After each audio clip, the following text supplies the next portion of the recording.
ठाकरे सेनेच्या वागदे ग्रामपंचायत सदस्यांसह पदाधिकाऱ्यांचा भाजपात प्रवेश.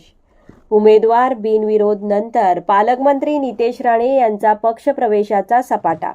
सिंधुदुर्ग जिल्हा परिषद व पंचायत समिती निवडणुकांच्या पार्श्वभूमीवर महायुतीने बिनविरोध विजयाची मालिका सुरू ठेवली असतानाच कणकवली मतदारसंघात ठाकरे सेनेला मोठे खिंडार पडत आहे.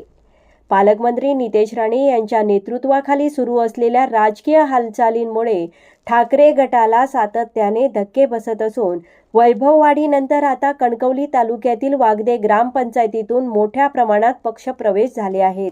वागदे ग्रामपंचायतीचे ठाकरे गटाचे सदस्य दशरथ गावडे यांच्यासह माजी शाखा प्रमुख रवी गावडे, संतोष घाडीगावकर, मनोज गावडे, शांताराम गावडे, अनंत गावडे, राजू गावडे आदी पदाधिकाऱ्यांनी भारतीय जनता पक्षात जाहीर प्रवेश केला.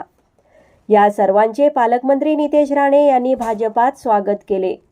यावेळी वागदे ग्रामपंचायतीचे सरपंच संदीप सावंत, लक्ष्मण घाडीगावकर, समीर प्रभुगावकर, गोविंद घाडीगावकर, भाई काणेकर यांच्यासह भाजपचे स्थानिक पदाधिकारी व कार्यकर्ते मोठ्या संख्येने उपस्थित होते.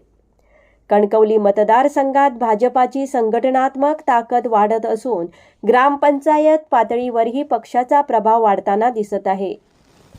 नंबर 1 निर्धार न्यूज, कणकवली.